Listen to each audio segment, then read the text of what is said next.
Students, my dear students, आज मैं आप लोगों के लेकर आया हूँ क्लास 9th के विशेष स्टूडेंट्स उनके लिए पॉलिनिमल्स बहुपद। इसमें जाने से पहले मैं आप लोगों को फ्लैशबैक में ले चलता हूँ। फ्लैशबैक इसलिए कि पिछली बातें उसको पूरा रिमाइंड कर दूँ, उसको रिमाइंड करने के बाद मैं इसमें आऊँगा। ठीक है, पॉलिनिमल्स, उसमें जाने से पहले हमको जाना पड़ेगा कांस्टेंट और वेरिएबल। यहाँ से शुरू करते हैं, मतलब बहुपद में आने के लिए हमको बेस में थोड़ा सा जाना पड़ेगा, फिर वहाँ से फिर आपको मैं पॉलिनिमल्स में लेकर चलूँगा, बहुपद में लेकर चलूँगा। ठीक, 2-3 स्टेप पार करेंगे पहले। उसमें देखें, पहला है अपने पास कांस्टेंट्स और वेरिएबल। कांस्टेंट है क्या चीज़? नॉन चेंज, कोई चेंज नहीं होता, वो क्या है? कांस्टेंट है, जिसमें कोई चेंज नहीं होता। अचर राशियाँ जैसे 2, 3, 5, 7, 15, 25, 1, 2, 3, 4, 5, 20। ठीक, ये सब क्या है? कांस्टेंट है। उसके बाद आते हैं वेरिएबल्स, चर में। चर क्या है? जिसका मान क्या होता है? हम लोग परिवर्तित कर सकते हैं, एक्सचेंज कर सकते हैं, बदल सकते हैं। जैसे सपोज दैट मैं किसी व्यक्ति का एज मान लूँ या कोई चीज़ को मान लूँ, किसी व्यक्ति का एज 5 कहा जाए, मुझे लेना है, तो मैं क्या करूं? उसके लिए मैं एक सिंबल लूँगा। वह सिंबल इंग्लिश के वर्ड के स्मॉल लेटर हो सकते हैं, कैपिटल लेटर भी हो सकता है, कोई दिक्कत नहीं रहता इसमें, लेकिन प्रायः स्मॉल लेटर लेते हैं। जैसे ए से कहाँ तक? जेड को ले सकते हैं पूरा, या ए से जेड ऐसा भी ले सकते हैं, लेकिन प्रायः स्मॉल लेटर लेते हैं, ABC XYZ को लेते हैं। ठीक है, ये हो गया, वेरिएबल्स हो गया। ऐसा कोई ज़रूरी नहीं है कि इसको हम ABCD से जाएं। हिंदी मीडियम वाले बच्चे अ ब स द ऐसा भी दर्शा सकते हैं, कोई दिक्कत नहीं इसमें भी। अब बात आती है, ये सिर्फ एक विशेष, इसमें कोई परिपाटी नहीं है कि इसको इससे ही दर्शाना है, ऐसा नहीं है। हम अपनी सुविधा अनुसार दर्शा सकते हैं, डिनोट कर सकते हैं। अब बात आती है एल्जेब्रिक एक्सप्रेशन पर। एल्जेब्रिक एक्सप्रेशन क्या है? ये तो है कांस्टेंट वेरिएबल हो गया। इसी को मैं थोड़ा सा इसमें ले रहा था। जैसे किसी व्यक्ति का उम्र 5 साल है, तो मैंने इसको क्या ले, चलिए सपोज Y मान लिया। ठीक, 10 साल बाद उसका उम्र कितना हो जाएगा? Y + 10। मैं बोलता हूं उसके बाद नहीं, 10 साल बाद उसकी उम्र जो है 2 गुना हो जाएगी, 2 टाइम्स लिख दिया, आफ्टर 10 ईयर्स। ऐसे जो बनते हैं कांस्टेंट और वेरिएबल से जो बनते हैं, वो होता है क्या? Algebraic expression. सेकंड पड़ाव में आते हैं, सेकंड टर्म में आते हैं हम, एल्जेब्रिक एक्सप्रेशन। अब एल्जेब्रिक एक्सप्रेशन जिसमें हम कांस्टेंट और वेरिएबल को, हाँ, हमारे पास जो 4 फंडामेंटल प्रोसेसिंग है, सम, सब्ट्रैक्शन, मल्टीप्लिकेशन और डिवाइडेशन। ठीक, इस पर लेकर हम जो टर्म बनाते हैं वही क्या कहलाता है? एल्जेब्रिक एक्सप्रेशन कहलाता है। देखिए कैसे, ये सब आपको छोटे क्लास का है। लिख दिए 5x² लिख दिया मैंने, 4y ये लिख दिया, ऐसा भी लिख दिया, √x/y लिख दिया। ये भी आल्सो एल्जेब्रिक एक्सप्रेशन।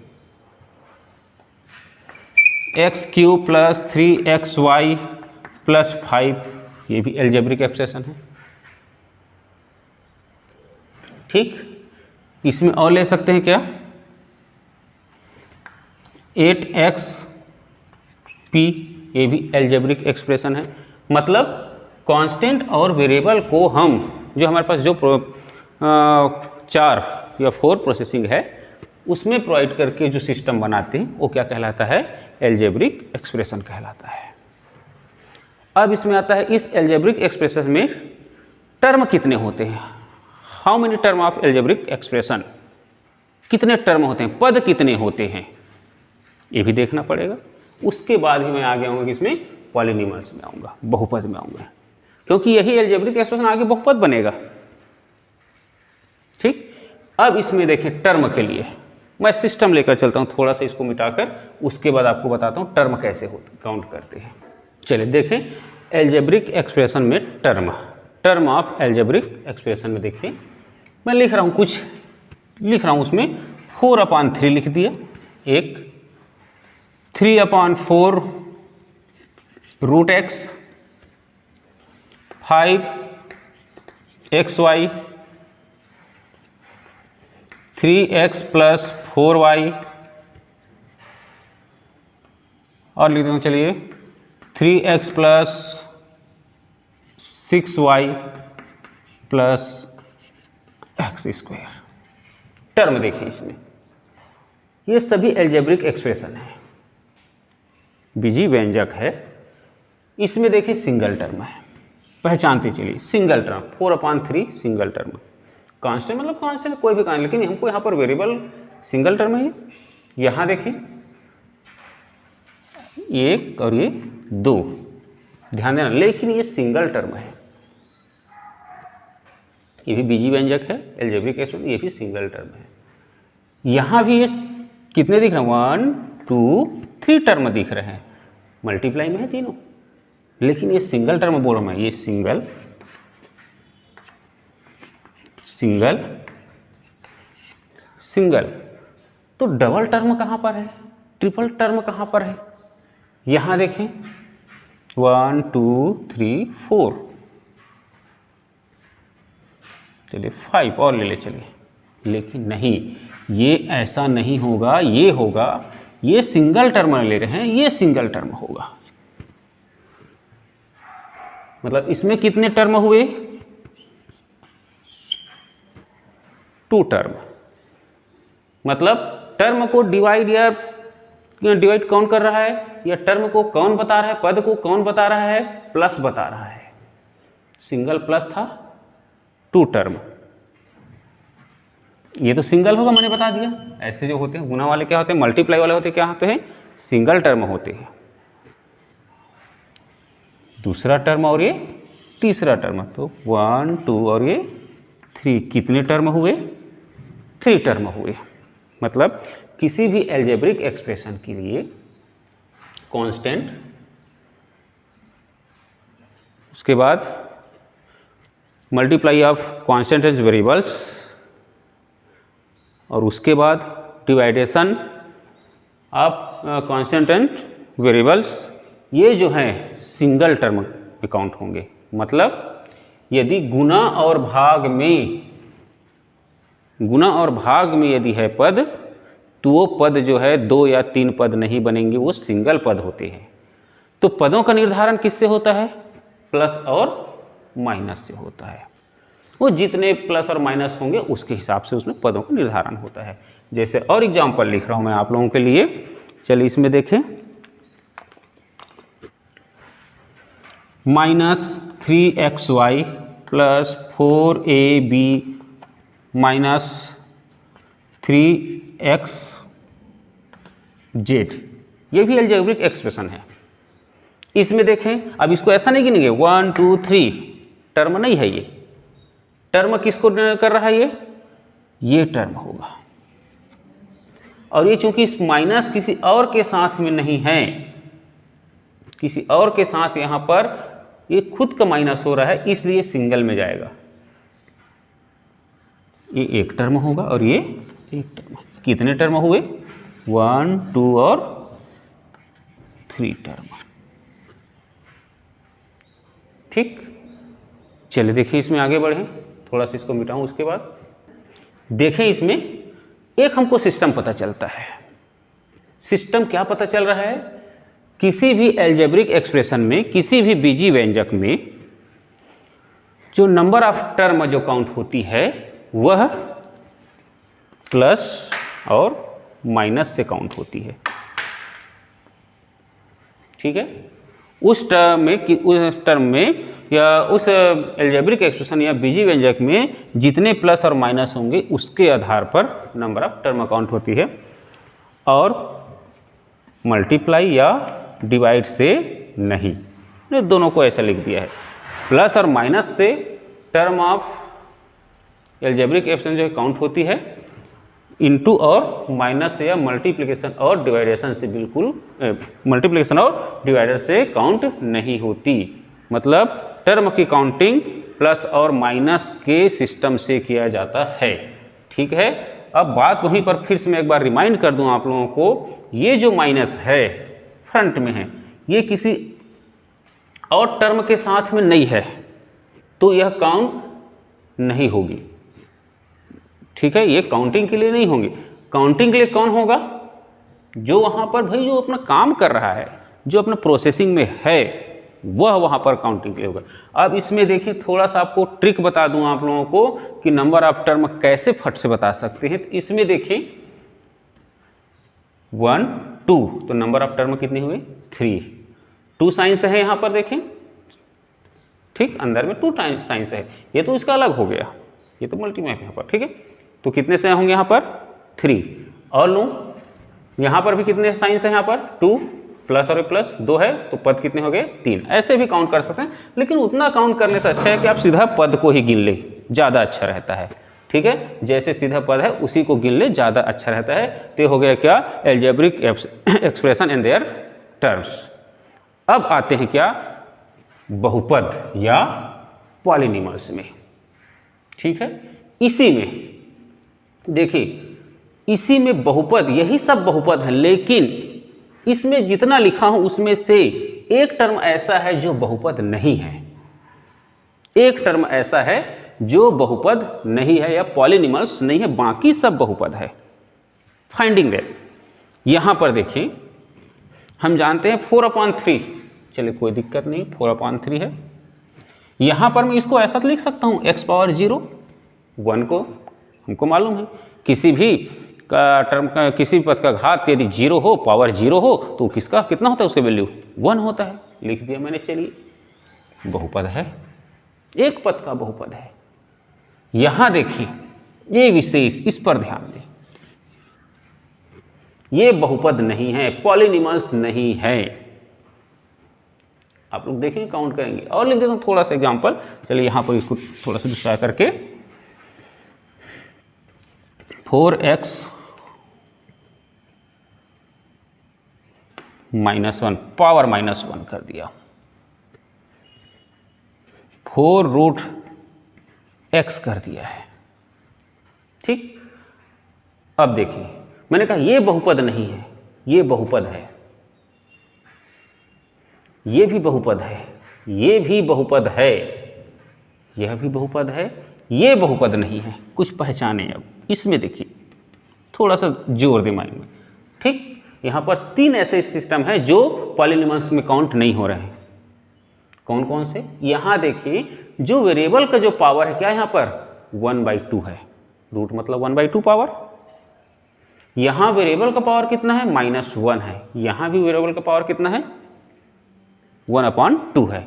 मतलब यहाँ बाकी में देखिए बिल्कुल ऐसा कोई सिस्टम नहीं है, जो पावर है, ये जो डिग्री है इसका, ठीक, वेरिएबल का जो पावर है बिल्कुल क्या है? होल नंबर है। ठीक, मतलब हमको क्या दिख रहा है? ऐसे बीजी व्यंजक, ठीक है, ऐसे बीजी व्यंजक या क्या बोलते उसको, एल्जेब्रिक एक्सप्रेशन जिसमें वेरिएबल का पावर होल नंबर होते हैं। ठीक है, जिसमें वेरिएबल का पावर क्या हो? होल नंबर हो, पूर्णांक नहीं। पूर्णांक में बोल सकते हैं क्या? धन पूर्णांक बोल सकते हैं, लेकिन उसमें जाना चाहे सीधा हम लोग सीधा बोलें, होल नंबर होते हैं, वही क्या होंगे? वही बीजी व्यंजक क्या होंगे? पॉलिनिमल्स होंगे। वही एल्जेब्रिक एक्सप्रेशन क्या होते हैं? पॉलिनिमल्स। डिफरेंस थोड़ा सा है, बिल्कुल माइनर डिफरेंस है। डिफरेंस यह है, ये डिफरेंस है बस। यहाँ देखें x पावर क्या है? 1/2 है, ये होल नंबर नहीं है 1/2, यहाँ होल नंबर रहेगा। बस इतना ही डिफरेंस है किसमें, एल्जेब्रिक एक्सप्रेशन और पॉलिनिमल्स में। ठीक, आपके सिलेबस में क्या है, पॉलिनिमल्स है। अब पॉलिनिमल्स जान गए आप लोग क्या होते हैं। ठीक, उसमें अब हमको क्या करना है, प्रॉपर्टीज लगानी है, प्लस माइनस डिवाइडेशन और मल्टीप्लिकेशन, बहुत सारे प्रॉपर्टी। उससे पहले हमको इस पॉलिनिमल्स में बहुत सारी चीज़ों को और जानना है। मैं आपको पॉलिनिमल्स तक पहुंचा दिया अब मैंने। अब पॉलिनिमल्स तक पहुंचने के बाद हमको देखना है डिग्री क्या होती है पॉलिनिमल्स का, टाइप्स ऑफ पॉलिनिमल्स क्या है। ठीक, टर्म तो भी जान गए, पॉलिनिमल्स में टर्म वही होंगे जो एल्जेब्रिक एक्सप्रेशन में जो टर्म बताया वैसे ही पॉलिनिमल्स में टर्म होते हैं। ठीक, अब बात आती है इसमें पावर ऑफ पॉलिनिमल, डिग्री ऑफ पॉलिनिमल्स। ठीक, पॉलिनिमल्स की डिग्री या घात क्या होती है, चलिए उसको देख लें। इसको थोड़ा मिटा दूं, अब एक एक आपको बताते चलूं, क्लियर हो गया होगा। पॉलिनिमल्स और एल्जेब्रिक एक्सप्रेशन में डिफरेंस आपको क्लियर हो गया होगा। मान के चलिए ऐसा कह सकते हैं जितने भी पॉलिनिमल्स है वो तो एल्जेब्रिक एक्सप्रेशन होंगे ही होंगे। पॉलिनिमल्स आल्सो एल्जेब्रिक एक्सप्रेशन, लेकिन एल्जेब्रिक एक्सप्रेशन जो है ऐसा कोई आवश्यक नहीं है कि क्या हो, पॉलिनिमल्स हो। चले देखते इसमें पहला है, आप लोगों के लिए फिर से सिस्टम को लेकर चल रहा हूं, टर्म्स ऑफ पॉलिनिमल्स। टर्म ऑफ पॉलिनिमल्स कैसे कैसे, बहुपद के पद, term of पॉलिनिमल्स।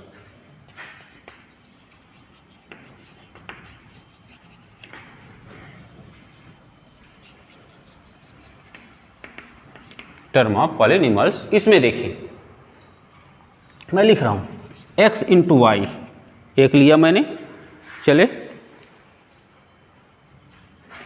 x² plus 3x plus 5 दूसरा लिया, 3p प्लस 4p ये भी ले लिया। ध्यान रखना मैं हर टाइप के एग्जांपल लेकर आपको क्लियर कर दे रहा हूं।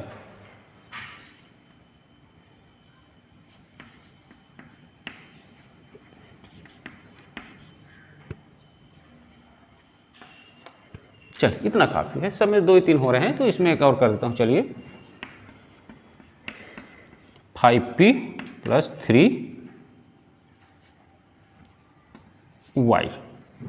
चलिए देखिए ये कितने टर्म है, इसमें सिंगल टर्म है, क्योंकि हमको मालूम है मल्टीप्लाई जो इन दोनों के मध्य है, मिडिल में है, वो यहाँ पर टर्म के काउंटिंग के लिए ये नहीं है। ठीक, इसमें 1 2 3 3 टर्म होंगे। इसमें देखें 1 2, ऐसा है क्या, नहीं, क्योंकि दोनों सेम हैं, 3p 4p। तो भाई इसको हम और सॉल्व तो कर सकते हैं। तो देखें यहाँ पर क्या होगा, ये 4p और 7p, 4p और 3p क्या होगा, एक्चुअल में 7p, तो एक ही टर्म है ये, इसको भी ध्यान रखिए। मतलब जब तक वो अपने सिस्टम में नहीं आ जाता तब तक हम उसको, उसके टर्म को नहीं गिन पाएंगे। पहले सॉल्व कर ले। यहाँ देखें क्या होगा, 1 2 3 4, 4 टर्म है। ठीक, मेरे को एक्चुअल में इसको बताना था आप लोगों को थोड़ा सा। ठीक, 3p प्लस 4p 7p, तो सिंगल टर्म को ही हमने क्या किया यहाँ पर, ऐसा नहीं कि ऐसा लिख दूँ p plus 2p plus 4p, तो ये 3 टर्म हुआ, ऐसा नहीं है। कितने टर्म है ये, सिंगल टर्म है, क्योंकि हम ये देखिए इसमें, इसलिए बता रहा हूँ इसको मैं, यहाँ पर आता है सजाती और विजाती। एक सजाती पद एक टर्म गिनना काउंटिंग होती है। ठीक है, एक सजाती पद एक टर्म काउंट होगी, ये बिल्कुल एक ही जाति के हैं। यहाँ भी p का पावर डिग्री 1 है, पावर 1 है, यहाँ भी p का पावर 1 है, यहाँ भी। ठीक, और यही तो पद का निर्धारण करना। तो एक सजाती पद जो है एक टर्म काउंट होती है, उसके बाद बाकी सब अलग अलग। क्लियर है। जैसे और एक एग्जांपल लेता हूं मैं, 3xy plus 4x plus minus 2xy plus 5 plus 3y। चल इसमें देखिए, तो इसमें सजाती पद देखें क्या क्या है, उसको एक गिनेंगे हम लोग। 3xy, ये एक पद हुआ, 2, अब ये 3 नहीं होगा, देखिए 3xy 2xy।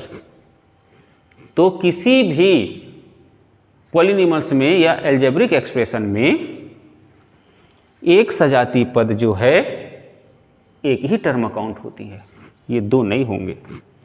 तो कितने हमारे पास 1 2, इसको छोड़ेंगे 3 4, ठीक। इसलिए क्या करते हैं, इसको पहले इसको मैथमेटिकल प्रोसेस से हल कर लें। 3 - 2 1, तो एक्स वाई आखिर हुआ +4x +5 +3y हुए 1 2 3 4, 1 2 3 4, ये नहीं काउंट हो रही है, ठीक। क्लियर सबको?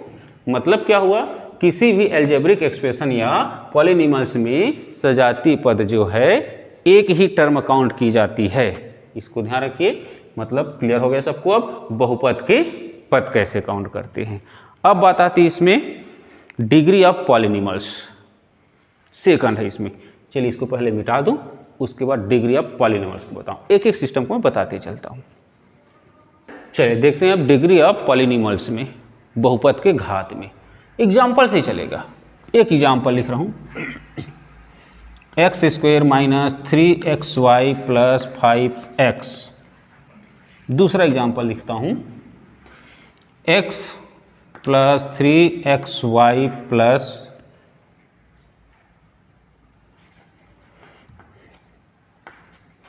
5x³ + 3x। चलिए अभी x में चलता हूं मैं। और एग्जाम्पल लेता हूं, चलिए यहीं पर तीसरा एग्जाम्पल लेता हूं, a + 6 a पावर 10 + 7 माइनस है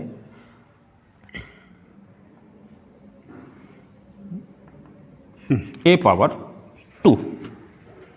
चलिए इसमें देखिए कितने टर्म है इसमें, 1 2 3, 1 2 3 4 टर्म मैंने बता दिया है। चलिए डिग्री देखिए, यहाँ पर देखें जो वेरिएबल है हर टर्म में जो वेरिएबल है उसका मैक्सिमम घात देखते चले। यहाँ देखें 2 पावर, यहाँ 3, यहाँ पर 1। कांस्टेंट स्पेशली लिखूँ कहीं पर, तो यहाँ पर चले 3 रख दे रहता हूँ आपको समझाने के लिए। क्या होता है इसमें, x पावर यहाँ पर 3 है, इसको हम परिवार की भाषा में देखें, फैमिली की भाषा में देखें, तो इतने फैमिली में इतने मेंबर हैं, first member, second member, third member. इसमें से उच्चतम मैक्सिमम एज वाला कौन है, और हमको मालूम है हमारे फैमिली में जो मैक्सिमम एज होते हैं, हमारे बुजुर्ग होते हैं, ग्रैंडपा होते हैं, जो भी हों, वे ही घर के क्या होते हैं, मुखिया होते हैं। तो वैसे ही बिल्कुल सिमिलर जिस टर्म का डिग्री मैक्सिमम है या पावर मैक्सिमम है, वही मैक्सिमम पावर ही तो उस फैमिली टाइप्स पॉलिनॉमियल्स का डिग्री कहलाता है। ये पूरा बहुपद है, ये पूरा फैमिली है, एक फैमिली है। इसमें देखें इस टर्म का पावर सबसे मैक्सिमम है कितना, 3 मतलब, और यही जो पावर होगा उस पूरे फैमिली का, पॉलिनॉमियल्स फैमिली का क्या कहलाएगा, डिग्री कहलाएगा। मतलब इसकी डिग्री कितनी हुई, d इक्वल टू कर देता हूं मैं, चलिए 3 होगा। क्लियर? इसमें आते हैं, देखिए यहाँ कितने मेंबर हैं, कितने टर्म, मैं उसी टर्म को मैं मेंबर ले रहा हूं, समझना है हमको, ठीक। इस फैमिली में कंप्लीटली 1 2 3 4 5 मेंबर, ठीक। मतलब how many term of this polynomials, 5, 1 2 3 4 5। अब इसमें देखें यहां पावर कितना है, 1, यहां पावर कितना है, 2, यहां पावर कितना है, 3, यहां पावर कितना है, 1।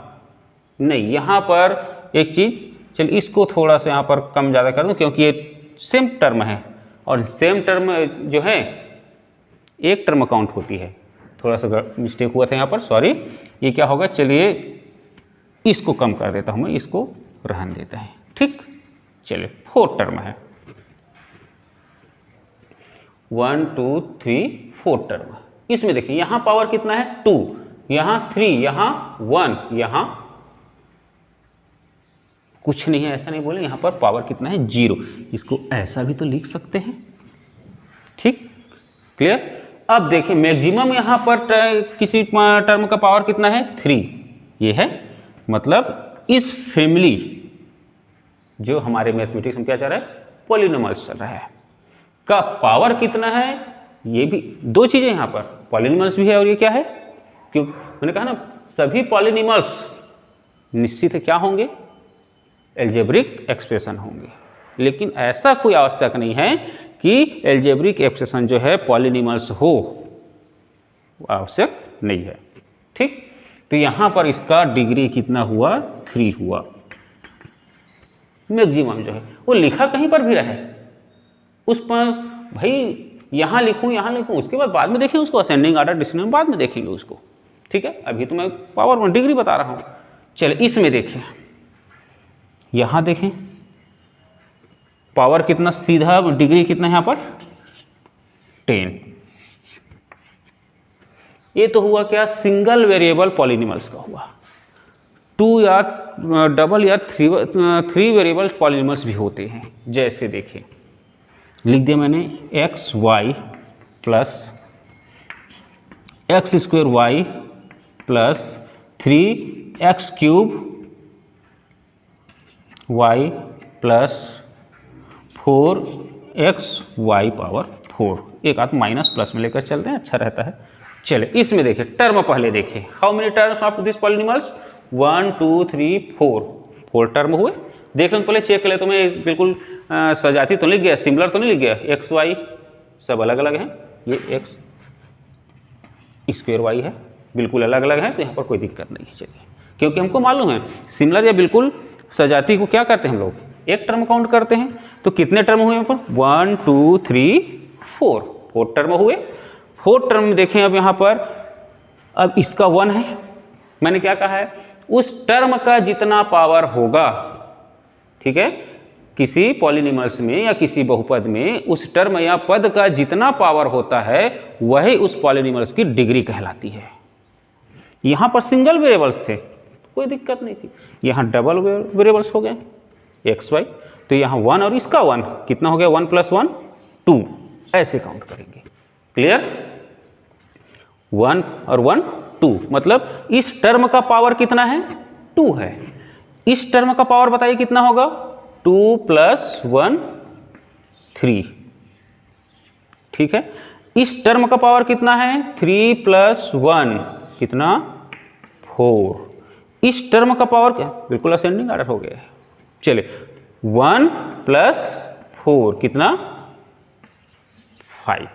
मतलब किसी भी पॉलिनोमियल्स में जो टर्म का या एल्जेब्रिक एक्सप्रेशन में जो टर्म का पावर होता है वही उस पॉलिनोमियल्स या एल्जेब्रिक एक्सप्रेशन का ही की डिग्री होती है या घात होती है। इसको बिल्कुल ध्यान रखिए, सिंगल वेरिएबल में कोई दिक्कत नहीं, आसानी से देखें। इसमें क्या करते हैं, टर्म का पूरा पावर को काउंट करते हैं पहले और उसके बाद यहाँ पर आता है, ठीक। तो यहाँ देखिए इस पॉलिनोमियल्स का हमारे पास पावर कितना आ रहा है 5, तो इसका पावर डिग्री कितनी होगी 5 होगी, ठीक। और देख लें एक आध एग्जाम्पल, चलिए देख लेते हैं यहाँ पर। चलिए इसको मिटा के बताता हूँ आपको। X y z plus x square लिखिए, चलो x square 3x y z plus 4x y. देखिए अब हर टाइप को लेकर बता रहा हूँ आपको। चलिए how many term of this polynomials, 1 2 3 4। Polynomials की कंडीशन को फॉलो करो तो पॉलिनोमियल्स है, ठीक, कोई दिक्कत नहीं इस पर। इसमें देखिए यहाँ इस टर्म का पावर कितना 1 1 1 कितना 3। इस टर्म का पावर कितना 2। इस टर्म का पावर कितना 1 2 1 कितना हो गया 4 और इस टर्म का पावर कितना 2। देखें तो इन ऑल टोटल देखें इस पॉलिनॉमियल्स की डिग्री कितनी होगी 4 होगी। ठीक, मतलब क्या सीखे इससे, क्या समझे हम, किसी पॉलिनॉमियल्स में जिस टर्म का पावर मैक्सिमम होता है वही उस पॉलिनॉमियल्स क्या होती है डिग्री होती है, चाहे वो सिंगल वेरिएबल्स वाला हो, चाहे डबल वेरिएबल हो, चाहे ट्रिपल वेरिएबल्स वाला हो। ठीक, इस तरह से बहुपद के घात या डिग्री ऑफ पॉलिनॉमियल्स आपको क्लियर होता है। चलिए अगला अब इसमें देखते हैं क्या हो सकता है इसमें। और कांस्टेंट पॉलिनॉमियल्स, कांस्टेंट पॉलिनॉमियल्स कोई ज़्यादा नहीं है, उसको चले हेडिंग डाल के आपको फिर से बताता हूँ।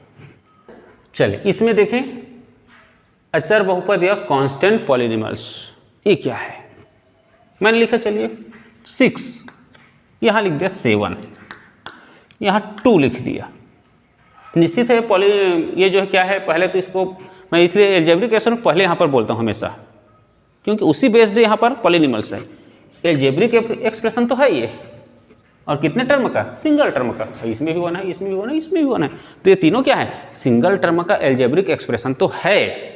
बट क्या यह पॉलिनॉमियल्स या बहुपद है। तो बहुपद होने के लिए क्या चाहिए, वेरिएबल्स चाहिए उसमें। तो देखिए यहाँ पर इसको क्या मैं इस तरह लिख सकूँ, क्या x पावर 0, एक से लिखना कोई ये नहीं है, मैं यहाँ y लिख देता हूँ। चलिए 7 b पावर 0 2 y पावर 0 लिखा जा सकता है, क्योंकि हमको मालूम है इसका मान कितना होता है 1 होता है। 6 × 1 लिखा है मैंने, 6 × 1 6 × 1 6, 6 × x पावर 0 आखिर 6 है। अब ये बन गया क्या, पॉलिनॉमियल्स बन गया। मतलब ऐसे बहुपद या ऐसे जिसमें सिर्फ कांस्टेंट होता है वो भी क्या है, उसे हम क्या कहते हैं, कांस्टेंट पॉलिनॉमियल्स कहते हैं। तो कोई दिक्कत नहीं, इसमें कांस्टेंट पॉलिनॉमियल्स ज़्यादा यहाँ पर बताने की आवश्यकता नहीं है आप लोगों को। 6 7 2 और एग्जाम्पल जो भी है, जो कांस्टेंट है सब क्या है एक प्रकार से देखा जाए तो क्या, जैसे इसी को लिख सकते हैं क्या, जैसे मैंने 3/2 एल्जेब्रिक एक्सप्रेशन तो है, इसी को ऐसा लिखूँ 3/2 x पावर 0 हो गया क्या ये पॉलिनॉमियल्स। और कौन से पॉलिनॉमियल्स, कांस्टेंट पॉलिनॉमियल्स हुआ, अचर या कांस्टेंट पॉलिनॉमियल्स। चलिए इसमें आते हैं। अब इसके बाद अगला इसमें टर्म आता है, उसको डिनोट कैसे करते हैं, पॉलिनॉमियल्स को दर्शाते कैसे हैं, डिनोट कैसे करते हैं। जैसे कई बार होता है किसी बच्चे का नाम बहुत लंबा चौड़ा रहता है, तो उसको हर बार उसको लंबा चौड़ा नाम नहीं, जैसे आपका भी, आपके घर में कभी आपके मम्मी पापा आपको किसी बच्चे का नाम, पूरा नाम जो उसका नामकरण संस्कार के समय हो वो नाम कभी नहीं लेता, एक निक नेम रख देते हैं, छोटा नाम।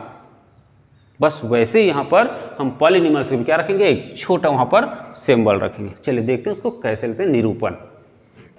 चलिए आता है बहुपदों का निरूपण, रिप्रेजेंटेशन ऑफ पॉलिनॉमियल्स। इसको निरूपित कैसे कहते हैं, दर्शाते कैसे, संकेत क्या लेते हैं, इसका सिंबल टाइप का है। जैसे मैंने लिखा एक पॉलिनॉमियल्स लिखा 3x² + 2x + 5, एक लिखा 3a³ + 4a + 6a पावर 2 लिखा। एक और ले लेता हूँ इधर 5b + चलिए ये ले लिया 2b² ले लिया। ठीक, बिल्कुल अभी सिंगल वेरिएबल्स में चला हूँ मैं, और उसमें देखें। और मैं फिर से रिमाइंड करते चलूँ, यहाँ पर इस पॉलिनॉमियल्स का पावर या डिग्री कितनी है 2 है, टर्म कितने हैं 1 2 3, इसमें डिग्री कितनी है 3 है, टर्म कितने हैं 1 2 3, इसमें डिग्री कितनी है 2 और टर्म भी कितने हैं 2 है। ठीक, अक्सर प्लस ही आता है तो मैंने प्लस ही ले लिया, चलिए माइनस भी ले सकते हैं। अब बात आती है इसका निरूपण। तो ये किसका है, ये कौन से वेरिएबल में चल रहा है, ये x में चल रहा है, इसको 5x और 0 कर सकते हैं। तो ये क्या होगा, इसको हम जिस वेरिएबल का है पॉलिनॉमियल्स उसको इस तरह से ये बता देता है, हमको इंडिकेट कर देता है कि हमारे पास जो आगे पॉलिनॉमियल्स जो मिला हुआ है वो किसका है, x का है। तो क्या हो जाएगा 3x² प्लस 2x प्लस 5। ये किसका है? a का है, पूरा कंप्लीटली a का है। तो क्या लिख सकता हूँ मैं यहाँ पर? ऐसा कोई मैं यहाँ पर p लिख दिया तो यहाँ p लिखने जरूरी नहीं है, f भी लिख सकते हैं, t लिख सकते हैं, लेकिन कोष्टक में या ब्रैकेट में जो आपको लिखना है वह जो रहेगा, ये जो पॉलिनॉमियल्स जिस वेरिएबल पर डिपेंडिंग है वह रहेगा। तो यहाँ क्या लिख सकता हूँ मैं? चलिए t लिख देता हूँ, t a equal to 3a³ plus 4a plus 6a², ऐसा लिख सकता हूँ। इसको चलिए q कर दूँ, q किसका है ये और b का है, तो क्या हो जाएगा 5b प्लस 2b²। ये तो हो गया सिंगल वेरिएबल में। चलिए डिनोट करने के पास एक सिस्टम है। मान लो इसी को पॉलिनॉमियल्स ऐसा लिखता हूं मैं, 3xy plus -y² plus 6xy²। ठीक, अब देखें लाइन से फिर मैं काउंट करते चलता हूं। Term of this polynomials 1 2 3 term. Degree of this polynomials क्या होगा? यहाँ कितना है? 1 और 1 2, यहाँ तो 2 है ऑलरेडी, 2 और 1 कितना हो जाएगा? 3। तो डिग्री कितना हो इस पॉलिनॉमियल्स का? 3। ठीक, अब बात आती है इसको डिनोट कैसे करेंगे। तो कितने वेरिएबल पर डिपेंड है ये? x और y के हैं, x और y के पॉलिनॉमियल्स है। तो यहाँ लिखूंगा इस इसको मैं, चलिए मैं p से डिनोट कर x y इक्वल टू। ठीक, मतलब ये हमारे पास एक संकेत दे देता है, हमको इंडिकेट कर देता है कि ये हमारा जो आगे पॉलिनॉमियल्स है उसमें कितने वेरिएबल्स है उसको हमको इंडिकेट कर देता है। क्या हो जाएगा? 3xy minus 2y² plus 6y²। ठीक, एक और एग्जांपल लेता हूं, चलिए आप लिए।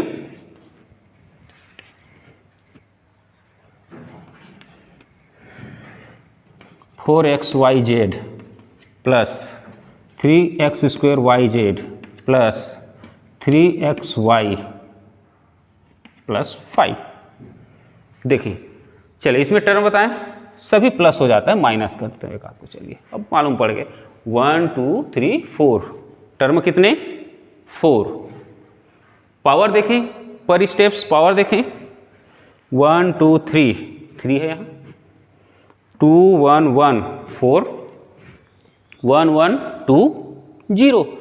तो यहाँ पर कितना होगा? इस पॉलिनॉमियल्स का डिग्री कितनी होगी? 4 होगी। अब बात आती है इसमें ये कितने वेरिएबल्स में है, तो हम इसका रिप्रेजेंटेशन p से करें। चले p से कर दिया मैंने, x y z equal to, ये हमको रिप्रेजेंट करके बता देता है आगे जो हमारा पॉलिनॉमियल्स का जो है वो कितने x y और z पर है। तो क्या जाएगा? 4xyz plus 3x²yz minus 3xy plus 5। ये हो गया क्या? हमारा बहुपदों का निरूपण या रिप्रेजेंटेशन ऑफ पॉलिनॉमियल्स। अब आते हैं थोड़ा सा इसमें शून्य बहुपद। तो शून्य बहुपद क्या होगा उसको चलिए थोड़ा सा इसको क्लियरेंस कर दूं, उसके बाद फिर उसको ही बता दूं छोटा सा। लिखा मैंने एक पॉलिनॉमियल्स लिखा, चलिए px equal to ax plus by plus cz। तो ये क्या हो जाएगा हमारा? pxyz, क्योंकि इसमें ax y और z a b c कोई कांस्टेंट है। ये लिख दिया मैंने एक polynomials. But suppose that a equal to 0, b equal to 0, c equal to 0 when pxyz equal to 0। Clear?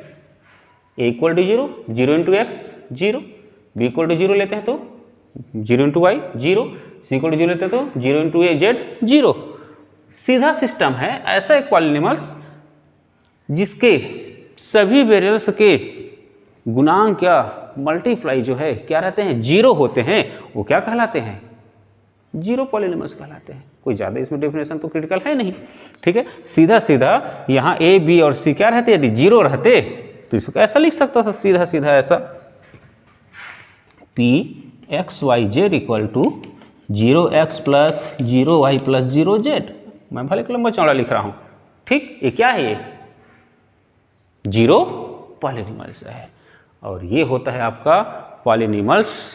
इसको मैंने बेस से शुरुआत करके, भले समय लिया मैंने, लेकिन बेस से शुरुआत करके आपको वहाँ तक पहुँचाया है। इस बेसिस आप अपने टेक्स्ट बुक के प्रश्नों को हल कर सकते हैं, बहुपद या पॉलिनिमल्स के प्रश्नों को हल कर सकते हैं।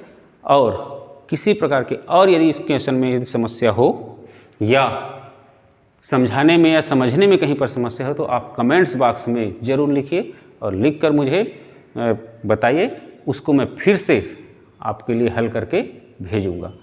ठीक।